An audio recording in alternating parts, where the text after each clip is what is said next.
this time. This is a big lesson. And if you were here last class, you know that I just showed a video, like kind of to give the context of a little bit of the physics and how the machinery works. For the purposes of chemistry, you really don't need to know the inner workings of a nuclear magnetic resonance spectrometer. You just need to know what it does for you. And what it does for you is it allows you to read a graph and figure out exactly what molecule it's at. And so we're going to start learning how to do that today. And I did make an alteration to the schedule. I've been looking at all the field trips, all the events and everything that's going on and just trying to fit out like what's the best timing for everything. And I moved your test back one day, like one class period. It's going to be on February 24th, 0224. And that's going to be on polymerization, chromatography, and this topic. So that means that all of next week is review. All of next week is review on, well, whatever we don't, if we don't finish this today, then we finish it next Tuesday and then it's review. So next Tuesday and next Thursday, or next Wednesday and next Friday, because we don't have school on Monday, are review days. And then the class period after that on Tuesday, we will do the spectroscopy test, this one, unit 5. And then we'll move forward to our final unit of study. I do know that the juniors, most juniors will be out on the 26th. So I've thought about what we're going to do that day. If you are a senior or you're not doing college tour, but you are part of the American Chemical Society Olympiad, on the 26th, we're going to do a practice session that day, like in class. And if you are not part of that team, then you will have like just practice that you can do or work on something for another class because a lot of students are going to be out on the 26th. And then we'll continue and start Unit 6 on March 2nd. Like officially start Unit 6 on March 2nd. So that's the schedule. That's what we're doing. So if you are missing for college tour, you're not going to be missing anything unless you're part of the American Chemical Society team. And then you can, however, get the practice sets and everything that we're working on if you're on college tour, because we need time to practice for that too, because that's March 2nd. There's so many things going on at the same time. All right, so Unit 5, Lesson 6, NMR spectroscopy. We're going to learn about 2 types of NMR today. One is called carbon NMR, and the other one's called hydrogen or proton NMR. And so what this really tells us, let's take a look at our learning objectives. And by the way, I've modified this lesson a little bit, but this is actually one of the only lessons that I didn't make. I found someone who had made an NMR lesson who was an AC chemistry teacher online, and I was like, great, I can use that. And so I used that and then modified it by adding the actual learning objectives and some practice questions. So like when I added in the Cambridge questions, that's me. But like the actual like presentation of the information, somebody else read that. So the only one I found online. So you'll notice that the way it is, like the printing and everything's a little bit different because I got this from someone else and modified it. So giving you that heads up. Whoever did that as you go. Yeah, they made one, and I was like, yay, one lesson. This week doesn't have to create from scratch. Woohoo! And they did a nice job. Like, the drawings and everything's really nice. That's why I'm using it. So, learning objectives, carbon NMR. Daniel counted there's about 11, if you count all the ABCs in these. So, we got a lot to get there today. A lot of it, however, is informational and pieces of a puzzle that we're going to use to put together. So, let's take a look. We're going to learn how to analyze and interpret a carbon-13 NMR spectrum of what Cambridge calls a simple molecule. You'll see what simple molecules are shortly. To do 2 things. The different environments of the carbon atoms present in the molecule and the possible structures for the molecule. And then we'll predict and explain the number of peaks in a carbon NMR spectrum for a specific molecule. And this time they didn't say something. Proton NMR. This one's more complicated. Proton NMR is more complicated. We are going to do the easier one first and the more complicated one second. With hydrogen NMR, something happens. Your peaks that you have will get split from hydrogens on next door carbons. And so you're going to see multiple peaks in a high resolution proton NMR. And so you're going to learn how to analyze and interpret this for what they say again is a simple molecule. I think Cambridge defines simple molecule as 6 or less carbons. Like in naming, we have to do 6 or less carbons. I think that's what their designation is. But I will be giving you some practice questions next class that have more than 6 carbons for the fun. And so part A, the different environments of proton present using chemical shift values. We're going to have to learn what that is. The relative numbers of each type of proton present in the relative peak areas, the number of equivalent protons on the carbon atom, adjacent, this sounds like a lot of words, attached from the splitting pattern using something called the N+1 rule, which is going to be extremely important, limited to single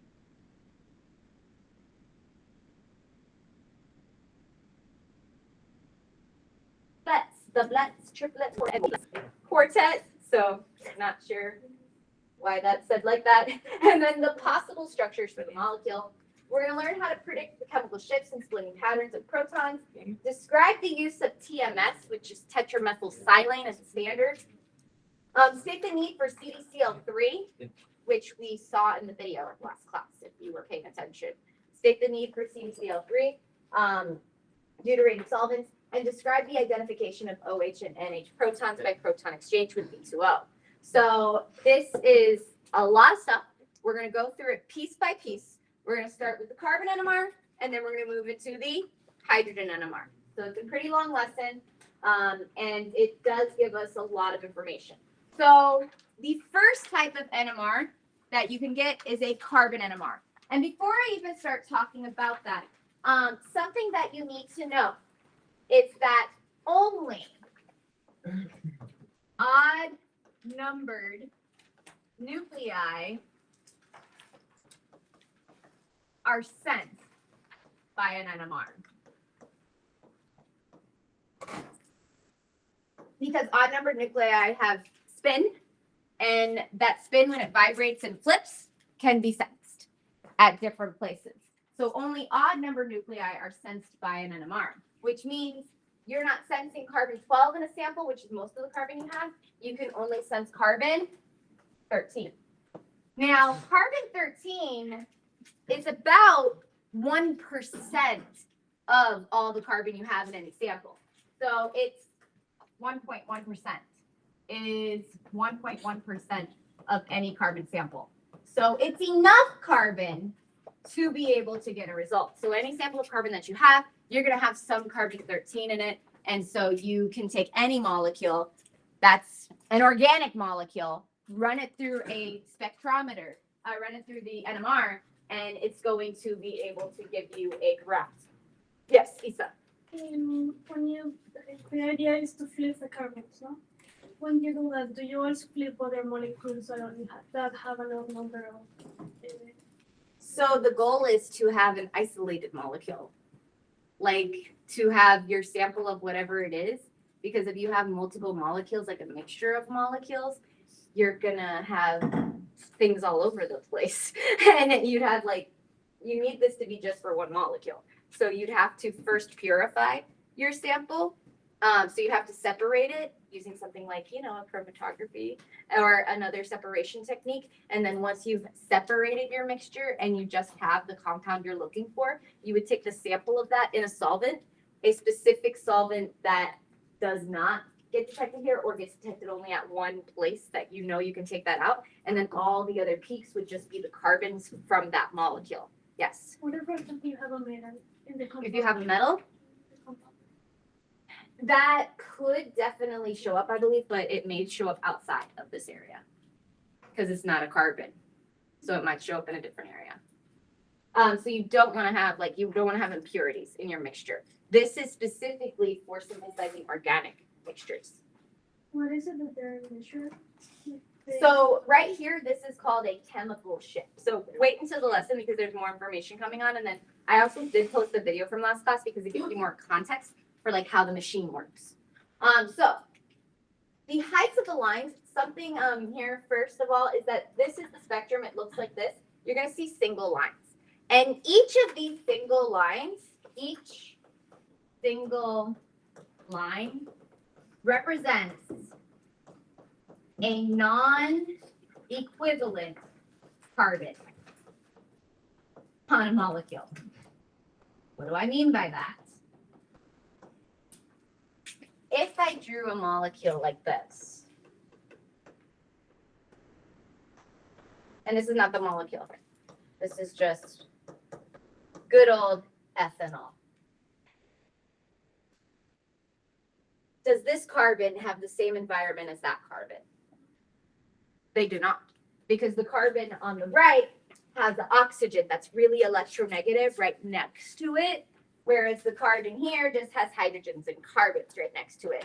So this molecule would be predicted to have two different carbons and would show up on a graph as having two different peaks at two different places. So a molecule like this would have two different carbons.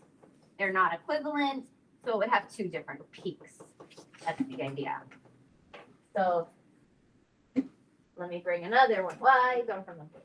But we'll talk more about this in a little bit. But I just wanted to say that each single line represents a non-equivalent carbon. And so that's what this is saying.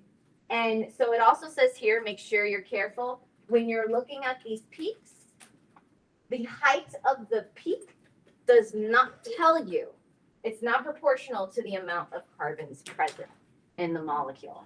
So that cannot give you that information.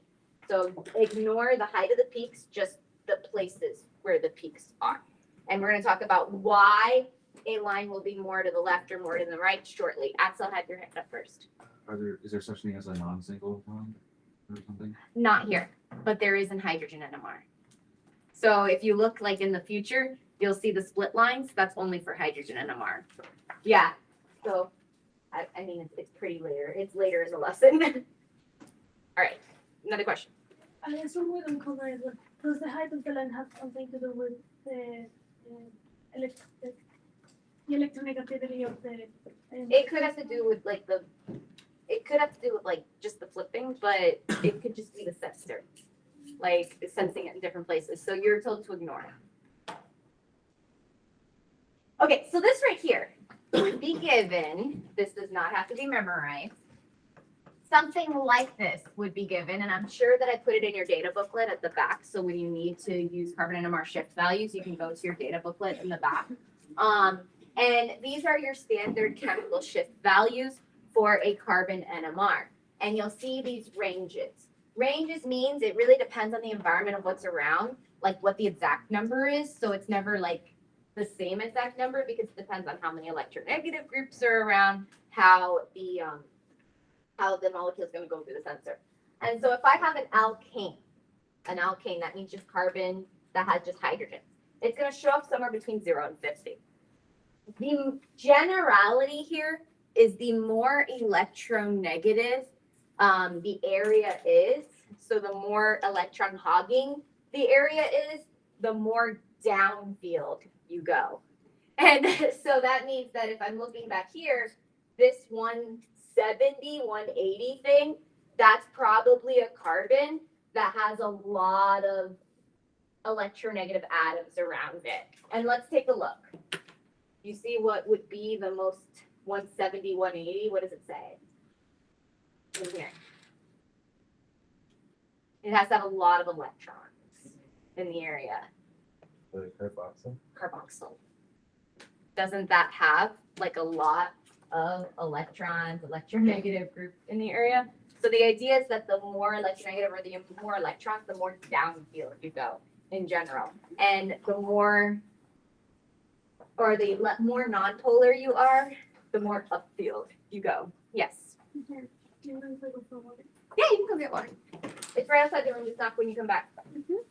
Okay, so here's some information about carbon NMRs that you need to be aware of that you are expected to know. So carbon-13 is an isotope. It's about 1%. It's actually 1.1%. And you need that information because when we did mass spectrometry last year, we had a formula, didn't we, for determining the number of carbons from the carbon-13.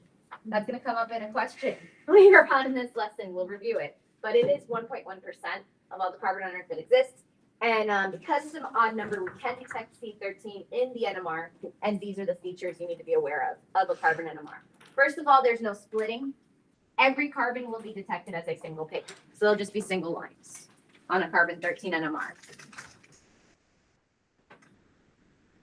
The next thing is you use the CdCl3 solvent because deuterium, you may want to write deuterium here, that's D, and that's actually this. What's that? It's heavy hydrogen. Hmm.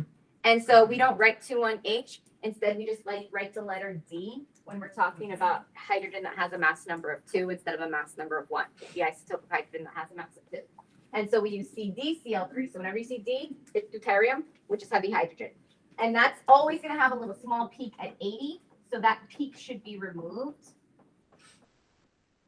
in analysis. That's not a unique carbon. That's just the solvent. That peak should be removed. For different carbon environments, the chemical shift values will be different. So the different environments will have different shifts. The carbon detected is the carbon of the peak. And you're wondering why we need to say that? Because for hydrogens, it's a little different. And then the area does not indicate how many carbons there are that have that specific shift. And so it just tells you how many types of carbons you have in the molecule. So this is an example. Yeah, I didn't make it. Got the cool little shifts, right? Inspiring. So this is the first example that's given, and the molecule's already here, and then it's everything is labeled so you can see and match what goes where.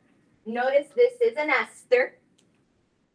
What would be, you think, the area that has the most electronegativity? Carbon 1, 2, 3, or 4. The environment is the most electronegative is carbon 2. Notice carbon 2 is way over here. This is what we call downfield or deshielded,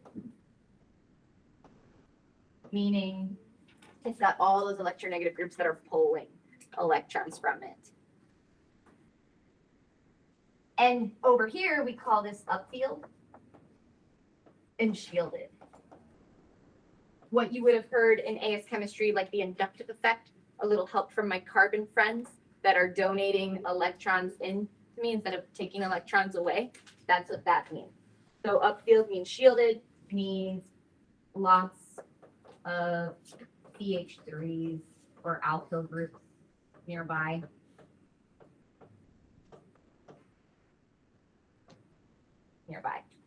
So it's the environment that it's sensing. And so this right here, carbon 2, that's clear to state. And then can we understand why these other peaks are what they are? Why is the next one C3? Why is that one there? Does that make sense given the structure of this molecule? What's different about this carbon than carbons 1 and 4? Carbon 3 is right next to that electronegative oxygen. So it is next to an electronegative group, which is why it's a little bit more downfield.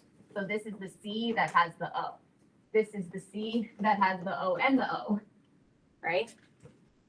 And then C1 and C4, you can see, are really close to each other. And the reason why they're really close to each other is because they're both in that methyl group area with methyl groups next to them. But C1 is a little bit more downfield because this carbon is next to a carbon with an electronegative group.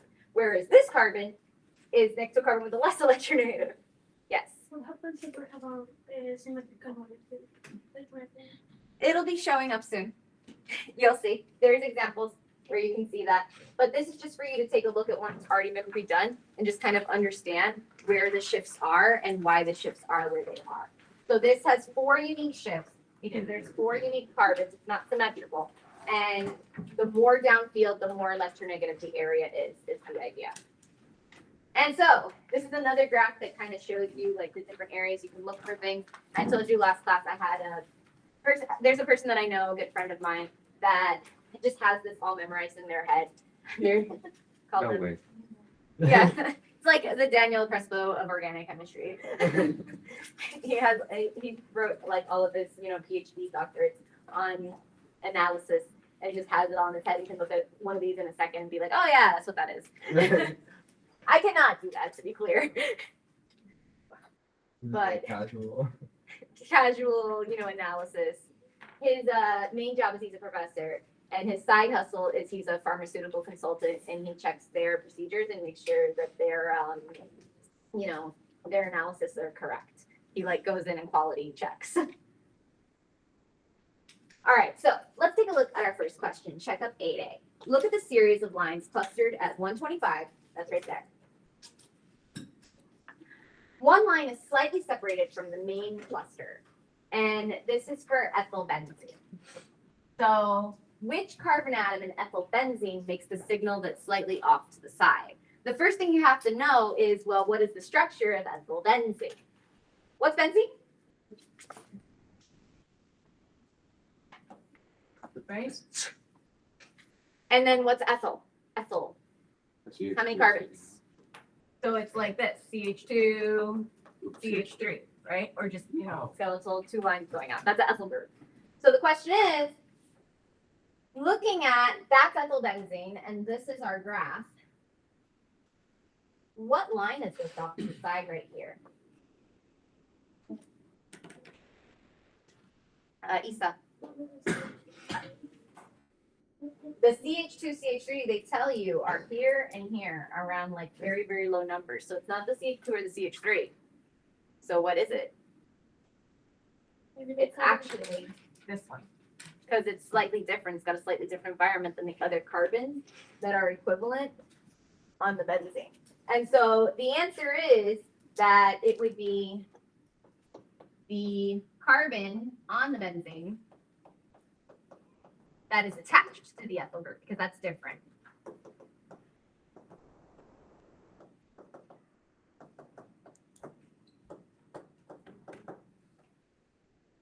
And then how many actual lines, so this is one, and this was that little one off to the side. How many lines are right next to each other that are clustered for the benzene here? How many actual lines do you think that is? All right, I hear noise. Let's see what's going on. Yes. Merry Christmas. I love Christmas. Oh, Merry Christmas.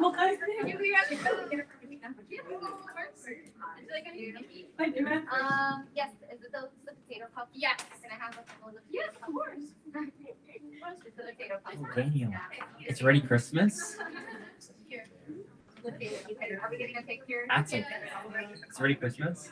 Christmas was tomorrow. Oh, okay. Christmas was tomorrow. You can just say.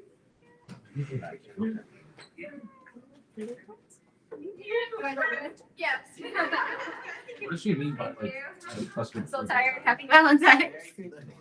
Like, do I look good? I'm so tired. I'll eat these potatoes later. I'm gonna put this in my fridge. More coffee. Yes. Exactly what's the question you asked us? What? Like, I didn't understand. Oh, what you said. What exactly was what? Like I didn't really understand the question you asked us. This one right here. The one that I'm about to ask? Yeah. This one. You asked it like just before you left. Predict how many lines make up the tightly clustered grouping. So what I'm saying is, how many lines make up this one? Looking at this molecule that are all in the benzene area. Isa? It's not actually. Is it 5? It's not actually. It's 7. Is it 2? Closer. Okay. These two carbons are equivalent to each other. Why? There's a plane of symmetry right here. Isn't there?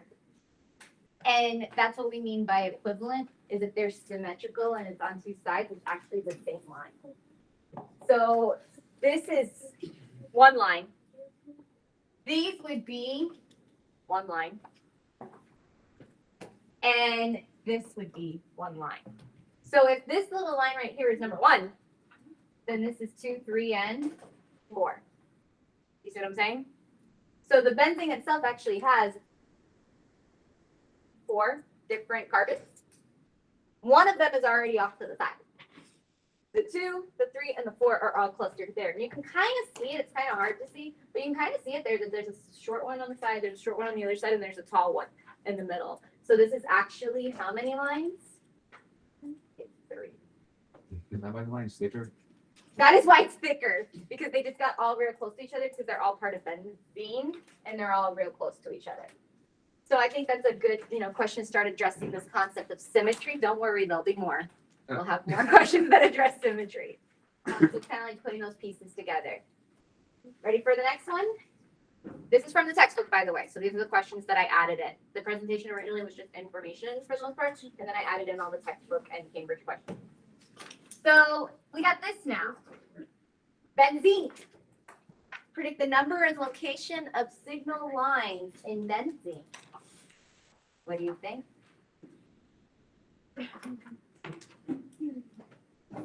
Are they So all it's being gonna be 6 spots? somewhere between 110 and 160. Because that's what somewhere between 110, 160. Because that's what it says for the chart, right? Yes, sir. Bathroom? Go ahead. How many unique lines are there? It should be one. One. Because this is symmetrical on all ends, right? It's the same. All carbons are the same. They all have the exact same environment, so it would just show as one line. There would be no downshifts or upshifts from that. So just one. Okay. Now let's expand and do some other molecules. Question says, explain the number of signal peaks you will expect to see in propane-1-ol. What do you think is the first thing, go ahead, we should do? Draw it out. So how many carbons? 3. 3. Where's my alcohol? First carbon. First carbon. Does it matter if it's the left or the right? No. Nah, you do what you want. I usually put it on the right, but you know, if you want to do it on the left, it's fine. Do you really have to draw out all the hydrogens? No. But I feel like when trying to understand all of this, drawing slate, especially for hydrogen NMR, is going to be extremely helpful to you. How many unique peaks should you see here? 3. Why 3? This is 1. This carbon has CH2OH on one side and CH3 on the other. That's not symmetrical. The environments are different. And so this would be 2. And this carbon is 2 away from the carbon that has the OH, and then it just has those hydrogens there. So that's unique 3. So it's 3 peaks because there's 3 unique environments. There is no symmetry in this molecule. So 3 peaks due to carbon having 3 unique environments. So if there is no symmetry, then all the carbons are unique, is the idea. And they each show up as their own individual peak. What about propane-2-ol? Right. Because propane-2-ol is this. And we've got OH, H, HHH, HHH. This is just to visualize it. How many unique carbons that would produce their own spectrums would we have here that would be sent to different places that have different environments? 2. 2 is correct. 1 for this one in the middle that has the alcohol. But then these has that next to it, and that has that next to it. They're actually symmetrical. So this is 2, and this is the same 2. So this molecule, propane-2-ol, would only show up as 2 peaks on a carbon NMR. And some of you may be thinking, well, how can I use then a carbon NMR to tell exactly what I have if some peaks show up in the same place and the heights aren't going to tell me how many carbons I have? The answer to that question is we don't use just one graph. We'll have a carbon NMR and we'll have a hydrogen NMR. And the hydrogen NMR will give you that information you need about how many do we have. Because that's not actually an answer here. Just unique carbons are answered here. That's why I said there's a lot of pieces of a puzzle we got to put together. Okay. So, simple molecule. Predict the number of peaks. This comes from a pretty recent Cambridge exam. That would be seen in the carbon-13 NMR spectrum of that. So, a wonderful molecule called tolubuterol. I have no idea what that's for, but it exists. How many unique peaks would you see? Can we start counting? I'm How not many unique seeing carbons are there? 12. Let's see.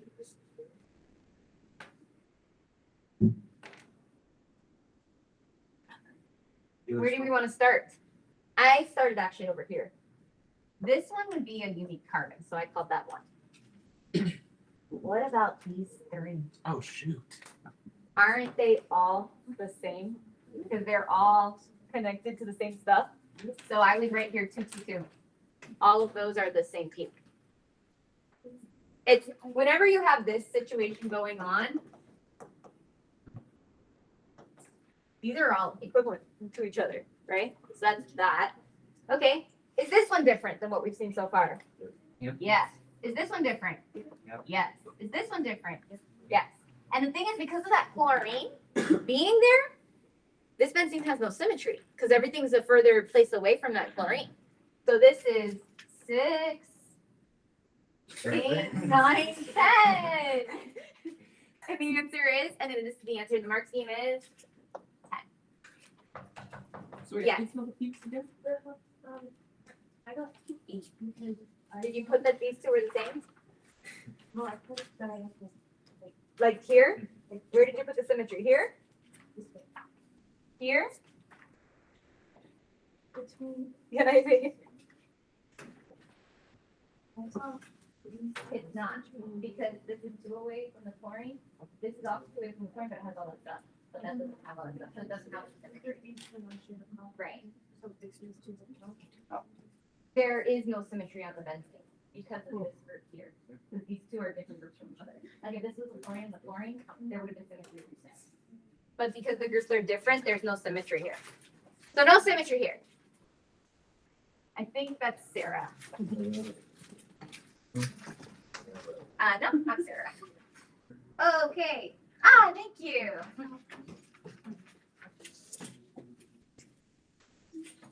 Okay, ready to continue? Okay. This is a fun little question. Molecules of cycloheptadiene, C7H10, consist of a 7-membered ring with 2 carbon-carbon double bonds. Complete the cell to formulate up to 2 isomers. What do we have to do here? Put in 2 double bonds. So where? Anywhere, right? Well, they have to be different than each other, right? Because they're isomers. So what places would make sense? I would put, And by the way, can the 2 double bonds be like directly adjacent to each other? they should not be. Okay. That's a concept called conjugation. They should at least be on every other carbon. That's a good question though, because that tells us this is going to be 1, right? And then another one that makes sense would be to put it like that. They're different because they're 1 away from each other here, like 1 carbon away from each double bond and 2 carbons away from here. So those would be my 2 unique isomers. Then once you fill that in for 1 point, we analyze them, and this question asks how many peaks will be in each for P and Q. So how many unique peaks would you see in P? Is there any symmetry here? Yeah. I see symmetry. I see it, like, I didn't write the line right, but I see it right there, right? So this would be 1. These 2 are equivalent. That's 2. These 2 are equivalent. That's 3. And on the bottom, these 2 are also equivalent. That's 4. The answer is 4. In Q, is there symmetry? Yeah. Yeah. I think there is as well. And I think it's like that, right? So my first would be here. My second would be here. And shake those way too. The third is here because it's hex, so 7. And the 4th is here, and the mark scheme is 1, 4. So it is right. The carbons, the peaks are from how many unique carbons you have that have different environments than the other ones. So this carbon is the same as that one because they both have a double bond on one side and a single bond on the other. And then, so that's where you're finding carbons that have symmetry to each other. All right. This is information, I believe some of this was in the video last class. When I went to FIU, I'm guessing I've seen, I'm kind of like ancient. So when I went to FIU, which is like, a little bit after you all were born and you were toddlers, this is what the NMR looks like when I went to FIU. They had those machines there and they were very expensive. But I have seen, you can look online, they now have NMRs that are like boxes. That are like, you can like, they took this machine because, technology improves. You may remember people have said in the 1960s, a computer was like a whole entire house. And then now you have a computer in your phone. Pretty much, the computer in your phone is better than the computer I had, at 18 years old. Your cell phone has more capability to do things than the space shuttle's flight computer, mind you. So this is old. This is when I went. This is what they look like. And now they look more like this, where you can actually have like a tabletop NMR. Really Take a tiny. sample. Yeah, they have sample where they have the sample injector, and it does the magnetic thing instead of all that space to create the magnets needed to flip the. They can do it in that space, which is fantastic. It's still way out of our budget. Maybe we can write a grant for that at some point. But yeah, they do exist, tabletop NMRs. So the nucleus of carbon and hydrogen atoms, they have magnetic properties, as we had said in the video last class, and we use this to determine our structure and chemical environment, and we already know that this stands for nuclear magnetic resonance, and like I said, it could be small bench type devices or much larger. These are still very expensive. Wait, so they made that giant thing into a tiny thing? Well, yeah, this is going to happen with computers. That's what I'm saying. That technology increases. We start with like really, really big, and then they bring it down to and that's what our engineers do, is they make it into these little chips that they can now take this big thing and make it into a small. That's like so cool. It is really cool. Nuclear magnetic resonance. And so this is a physical phenomenon because the nucleons, that's your protons and your neutrons, absorb electromagnetic radiation that goes through them. This changes their spin. And this is what we had seen about flipping, like that the odd numbered nuclei would flip. And this concept has been seen before, barely, but in electron configuration. Because for electrons as well, one of their characteristics is they have spin, which is a magnetic property. Yes. You're gonna take this might be stupid. The proton system. If they have odd numbers, yes. I have to look at my Instagram reels because I actually posted one last night that had a cat watching the spin of a proton. I'll show it to you at the end of the Look, I get specific things. It's cats, chemistry, and coffee. All of those. Nuclear magnetic resonance. All right, so you've got an external magnetic field, which used to be in that really big device, and they put it into a tabletop device, and it's applied to the sample, and then the radio frequency, when your molecules flip, when the atoms flip, this gives you a peak. And that peak is detected on the spectra, and that peak is detected at different places due to the amount of shielding or not shielding in the environment, which means due to the electronegativity of the atoms nearby is how you get where the actual flip happened. And that's how you can tell where your different atoms are. And then this I've already said already. You can read it on your own. It's talking about carbon-13 being 1%. And this we've already said as well, that this would be 3 unique peaks. I'm skipping. Yes. Skip. This is important. Yeah, because I get ahead and I say a lot of things. It's all there for your reading pleasure. So this is important though, because this is the chemical shift. We use this little Greek letter to represent chemical shift, and it's in parts per million. So ppm stands for parts per million, generally speaking, which is actually a concentration.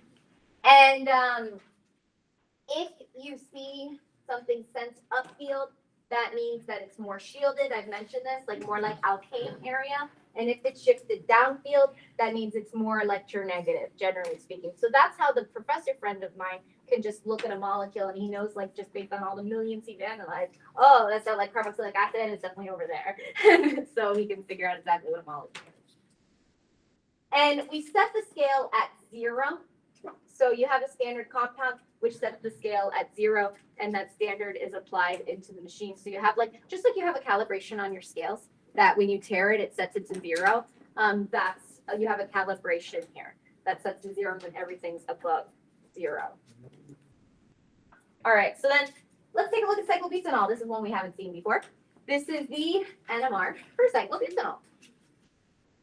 Does that make sense? Is the question. Does it make sense that you see 3 peaks? No. For cyclobutanol. That's too early. No. 3 and the 2. This is 1, right? Oh, wait. These two are actually the same, and this one is unique. So you should have 3 peaks here. And then which carbon should be the one around 60? Just from what I've been bringing up. One should be the one around 60. And then the ones that are closer to the OH should be the ones around here. And the one that's farthest away from the OH should be the one that's most towards 0. That's the way to think of it. And technically, you're going to be given charts with the numbers, but if you understand the concept, you can kind of reason it out without the numbers present. Welcome back. Nice. Yes. What would it look like for methane? Methane. 1 peak all the way down there. Would it Yes. It would Honestly, be like if I had methane, it'd be like that. It would be at 0. Not, but it'd be like close to 0 and be at 0. It'd be somewhere between 10 and 50, or 0, something like that. Yes. Honestly, I feel like this is like one of the easier lessons. Depends on the person. For me, that's what I was telling you last class. For me, I found this to be easy because it's how my mind works. Like my mind is an analysis mind, not a memorization mind. But if you don't have as strong of an analysis mind and you're more like a memorization mind, this can be very difficult to reason out. I mean, I don't think it's involved that much chemistry yet, so I'm doing pretty good. A lot of the principles are physics principles that notate like how we get here. All right, so then this is our next practice one to look at. We've got C13 NMR spectra. They're telling you it has 5 peaks. They're giving you 2 options for what molecule it could be. They are drawn out there. Is this molecule, I'm going to give you a couple minutes, 2,2-dimethylpentan-3-ol, or is it 3,3-dimethylpentan-2-ol? They're asking which one of these has 5 peaks. So I'm going to let you think about that, and then we'll answer it.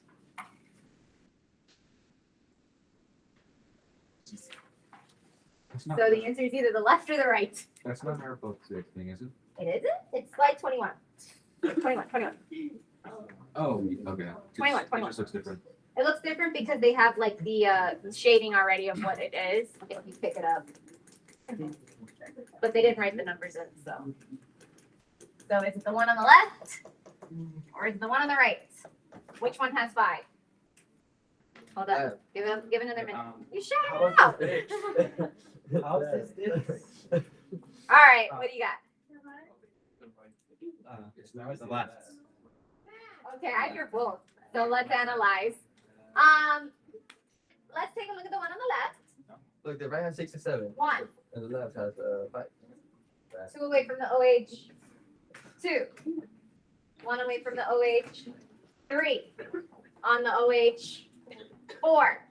1 away from the OH, but has different stuff than that side. These are all left. Right? Because these are all 1 away from this one, that's 1 away from that one. They're all like this symmetry. All right. Some people said the right, so let's take a look at the right. This is 1. This is 2. This is 3. These 2 are equivalent to each other. These are both 4. This is 5, because this is not the same as these 2, because this has a CH3 and these don't. Like the environment's not exactly the same. And then this is 6. So the right one has 6 unique peaks. We're getting it. That concludes our discussion of carbon NMR. So now we're going to move on to HNMR. So we've covered how many of the standards at the beginning? We've covered the first 3. So everything else that we do is HNMR. However, the principles of carbon NMR also, for the most part, apply to HNMR, but there are some key specific differences in HNMR. So let's take a look at them. Did he smell ice cream? All right, HNMR. So similar to carbon-13 NMR, what's being sensed in HNMR is an odd numbered nucleus. And this is going to be hydrogen 1. Hydrogen 1 is present in all hydrocarbons and all organic molecules. And there are lots of them. There are lots of hydrogens, as you are well aware, on pretty much all organic molecules. And they will all be affected by a magnetic field. So this is interesting. When you have the spin and the spin flips, the size of the energy gaps between the two alignments depends on the environment of the hydrogen atom that you have. And so it has to do with a lower energy state versus a higher energy state. And once again, the electronegativity of the neighboring groups is going to determine the downshift or upshift of your chemical signals. So very similar to carbon-13 NMR. But the number scale is way smaller. So the ppms that you see for hydrogen, I think the biggest one I've seen is like 13, is usually between 0 and 13. And so this is called a low resolution spectra. You should circle that. I wrote it like large on mine. Low resolution. Any of you remember microscopes? There was a low resolution NA, like different things you could use to see your what was in your slide a little bit better. Get the magnification. And so at low resolution, you do not see splitting. So low resolution does not show splitting. And what do I mean by splitting? For hydrogen NMRs, your signals in a high resolution will actually get split by the environmental hydrogens, meaning hydrogens that are nearby to the one that is being detected. But in a low resolution spectrum, you don't see that. And so it looks very similar to your carbon NMR. And then you've got these little numbers at the top. These little numbers are called integrations. And if you think it is what you think it is what you think it is. These are called the integrations, which is the area under the curve in a different area. However, the machines give you the integrations, meaning that you don't have to do the math because wonderful machine on a bench does the math for you. A wonderful machine on the bench does the math for you. And so basically, this area under the curve tells you how many hydrogens are producing that peak. So how many hydrogens produce this peak? So if it says 2, that tells me, oh, that could be a CH2, right? Because it's 2 hydrogens that are producing the peak, so there would be a CH2 in this molecule. Whereas if I see a 1, that means that there's only 1 hydrogen that's producing this peak, so it would either be a CH or something else that only has 1 hydrogen. As we're looking at that molecule. And then this right here means what? If it says 3, then that means that it's probably something like a CH3, right? So this would tell me CH3, this tells me CH2, this tells me CH2, and this tells me just a H. So take a look at propan-1-ol. This is the hydrogen NMR for a propan-1-ol. How many unique peaks do you see on this graph? How many unique peaks do you see? Ramon? 4. 4. 1, 2, 3, 4. So you see 4, right? And here, instead of looking at carbons, we're looking at unique hydrogen. So in propan, remember in propan-1-ol, we only had 3 unique carbons. But how many unique hydrogens do we have? Ramon? For propan-1-ol? For propan-1-ol, how many unique hydrogens do we have? 4. 4. Because this is unique, right? These 2 are the same as each other, wouldn't you agree? But together they are unique. They are their own. So this is unique. These 2 are the same as each other, but they're different than the others. So they are unique. And this right here, these 3 are unique. And so you can actually see, you're like, oh, well, if this is CH3, then I know that that's that one. Like, I know that's that one. And can we also figure out which one's the OH right away? Yeah, that's that one. That's the OH. And so then the question becomes, well, then how do I know which one is down here shifted farther and which one is in between the OH and the CH3? Could you reason it out?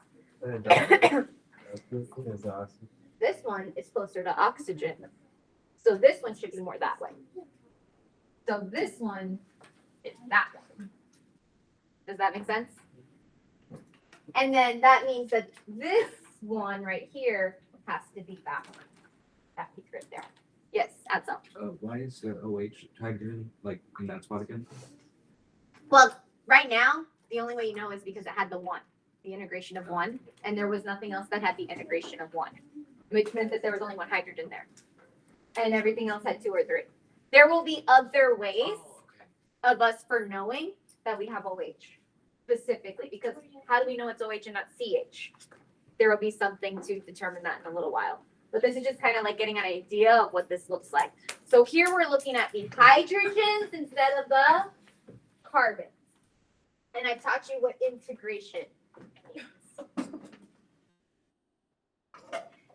So this is the same, I believe, blah, blah, blah. This right here is actually, and that's why I said when I found this presentation online, I was searching years ago, I was like, oh, look, it's the Cambridge data booklet. Somebody actually made this. I don't have to. This right here is the values published in your data booklet from Cambridge that's in the back of your workbook.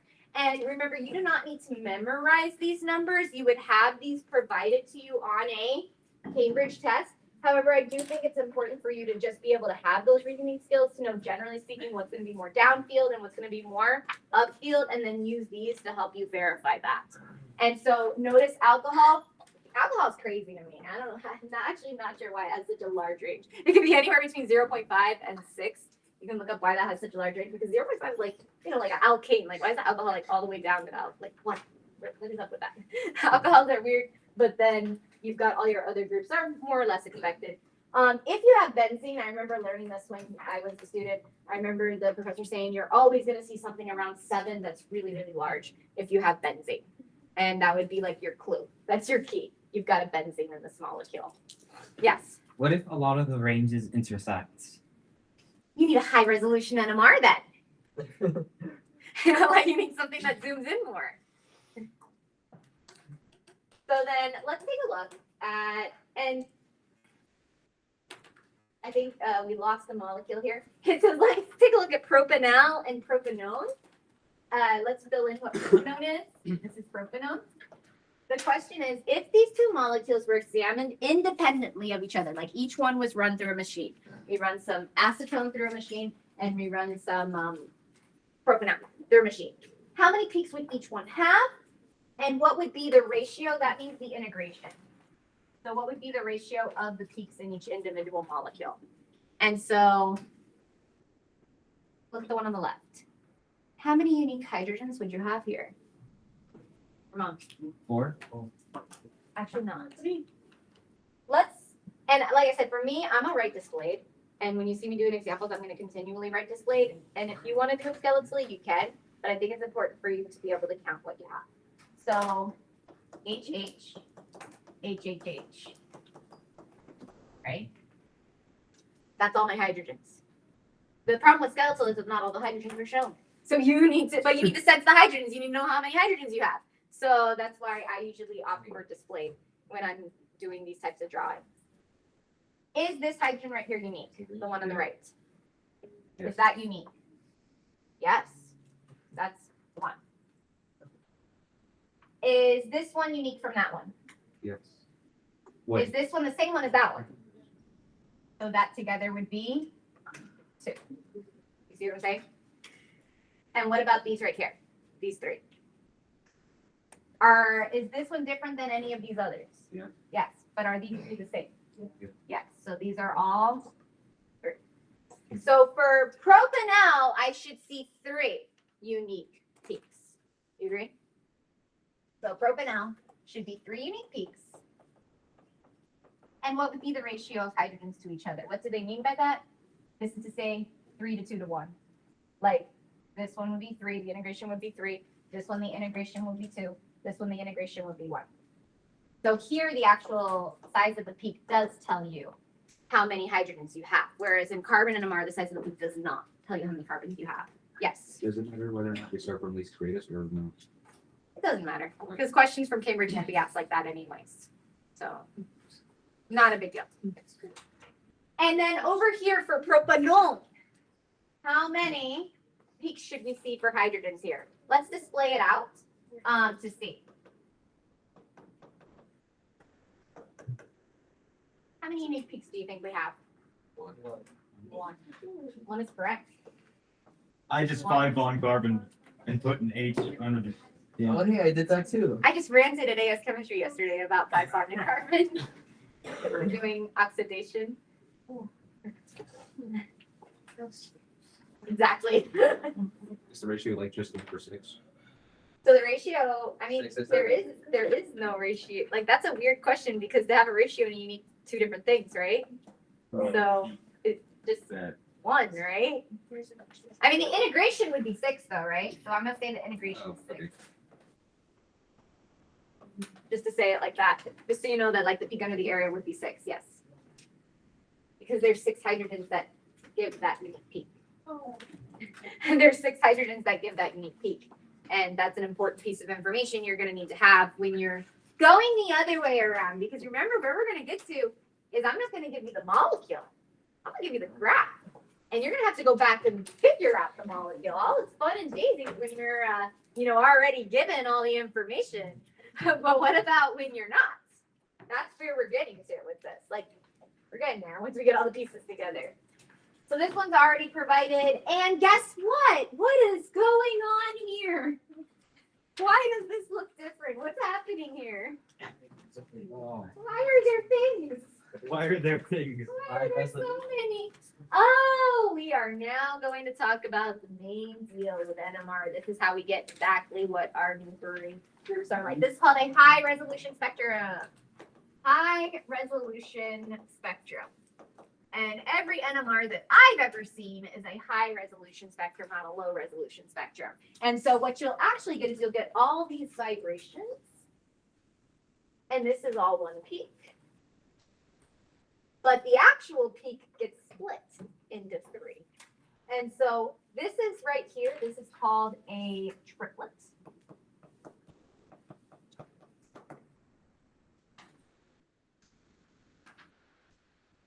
I think this is, yeah. This right here is called a singlet. You do the high resolution ones like cost more. Of course. But it's what gives you exactly what your molecule is. This right here is called a multiplet.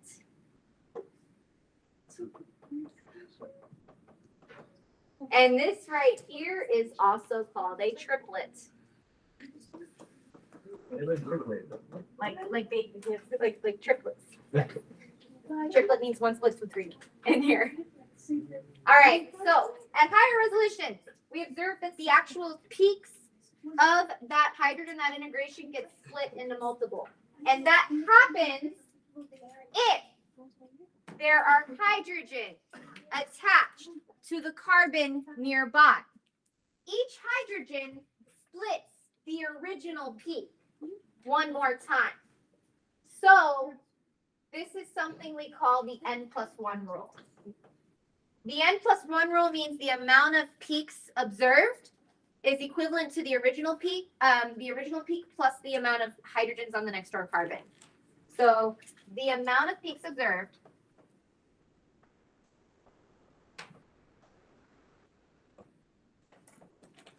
in a split is the original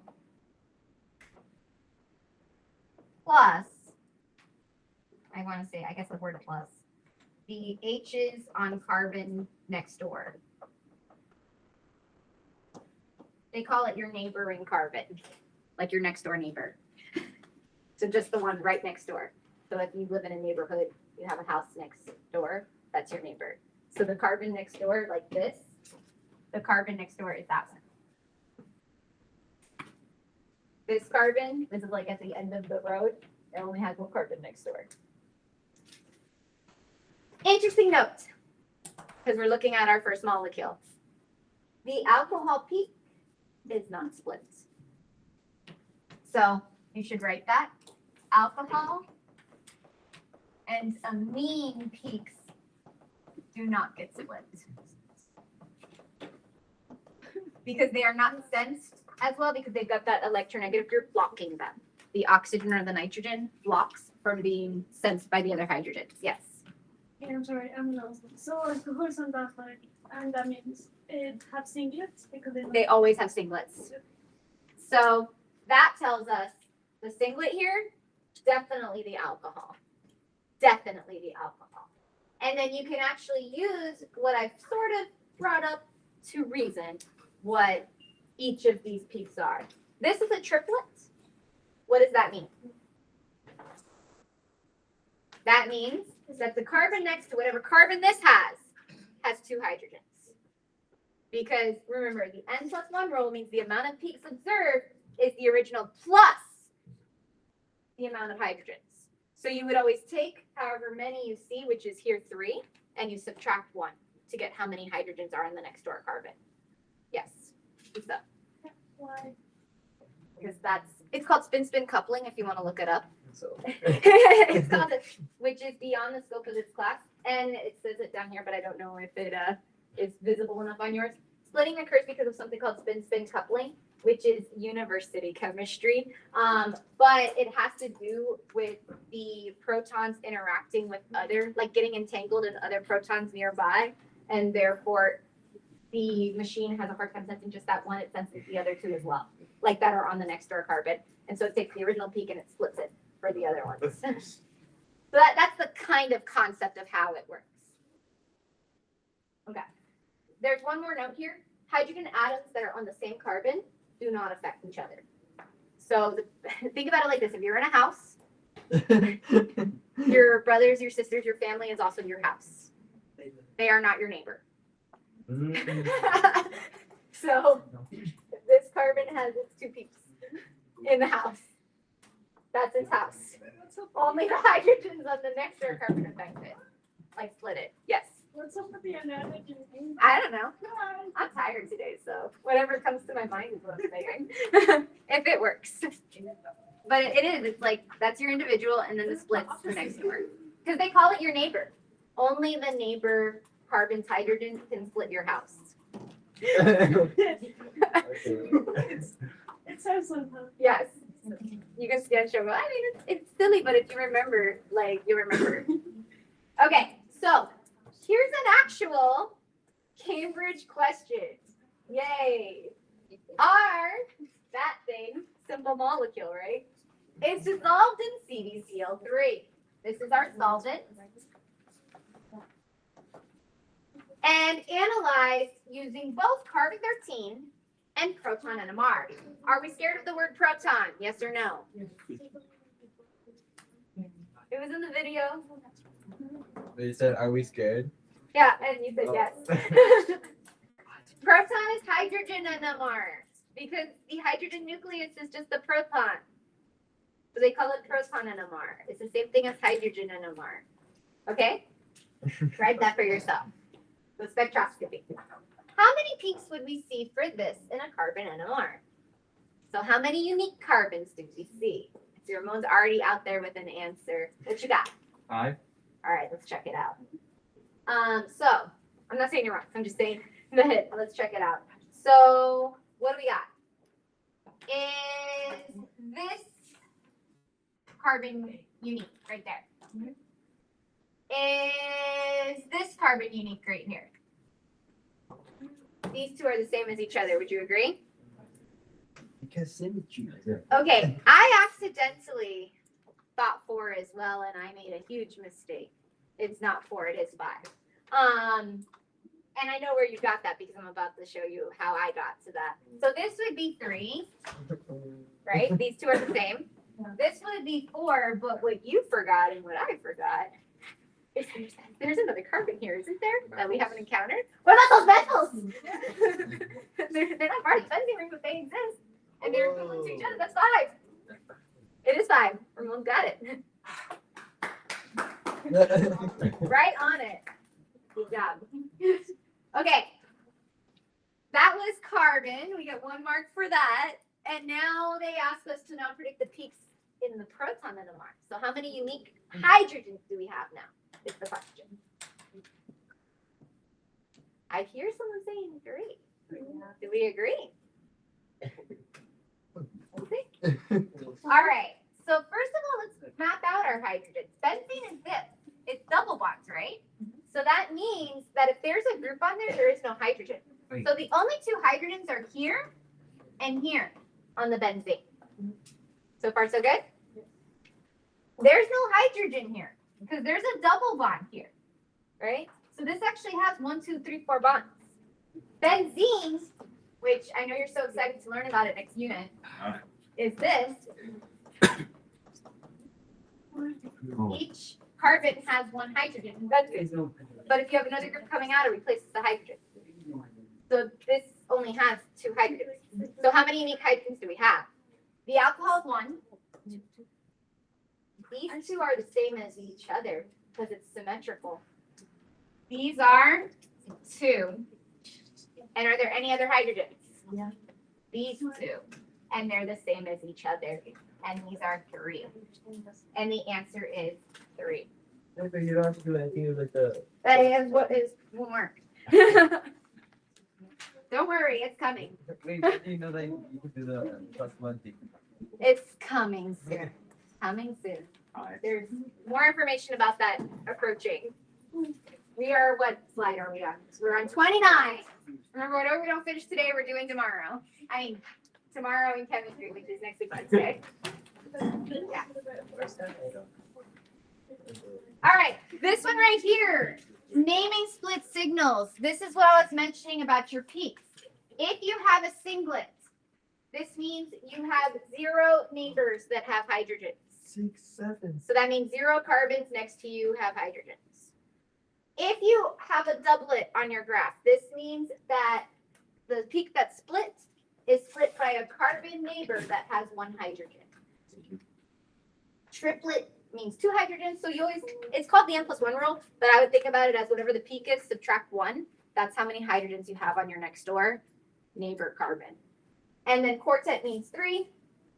And then you could, like, not for Cambridge, but you could see quintet, sextet, septet. It has the same terminology as, like, you know, babies. When you have, like, multiples of babies, it's like that. Like septuplets is what it'd be called if you had 6. Yes? Which would end up with 7 babies. Oh, What do you think about sextet and septet? we use 4. Yeah, and then 6 hydrogen neighbors make 7 peaks. But we call these for Cambridge, everything from quintet and above is just called a multiplet. And that's what I call them too as a student, like multiplets. Multiplets. All right, so this is looking at the same molecule. What? I'm just comparing about the pronunciation because it's singlet, doublet, triplet, and then multiplet, Multiplets. di. Oh, so you want to say multiplet? Feel free. What are you doing? All right. OH and NH bonds. Always a singlet. We've said that already, but that's here in the presentation. They do not interact with other hydrogens because of those electronegative oxygens and nitrogens blocking them. This is important. This is actually a standard. You can make the alcohol peak disappear. So the way to verify you have an alcohol or an amine is you get heavy water, which is called D2O. You purchase heavy water. I don't know where to purchase that. I could look it up online though. But you purchase heavy water and you take your sample and you shake it in D2O. What happens is the alcohol, the H from the alcohol will switch with the D. These 2 replace each other. And you get OD instead of OH. And what would that mean happens to that peak on your graph if it's OD after shaking it and putting it through the machine? It won't show up because deuterium has a mass number of 2. So if you replace the 1 with a mass number of 2, it will no longer show up on your graph. So if I were to shake, going back to what I had here, if I were to shake this molecule with D2O, propanol, and I put some D2O in it and I shake it up and I put the sample in the machine, this peak goes away, like it won't be there. And so that's a verification that you have for sure that singlet is an alcohol. You shake it with D2O. and Cambridge wants you to know that that's a strategy that you can use. And it gives you, that's what I said, you use it for a more accurate analysis to prove that's an alcohol or an amine group. And they give you the reasoning here, proton exchange, OD, ND bonds cannot be sensed. The next thing is Cambridge wants you to know what you use for the 0 ppm molecule. So this is for your baseline. So this is where your 0 ppm is. They use a molecule called tetramethylsilane, extremely nonpolar. Why is it so extremely nonpolar? Completely symmetrical, and silicon's in the middle, which is extremely nonpolar. It's a very similar electronegativity to the carbon and the hydrogen. So it creates something extremely nonpolar. It's what we consider our baseline, and Cambridge wants you to know it. You can write out the full molecule if you want, but you are allowed to just call it TMS. So on Marxium, you can call it TMS if you don't want to write tetramethylsilane or write the whole entire molecule. Yes.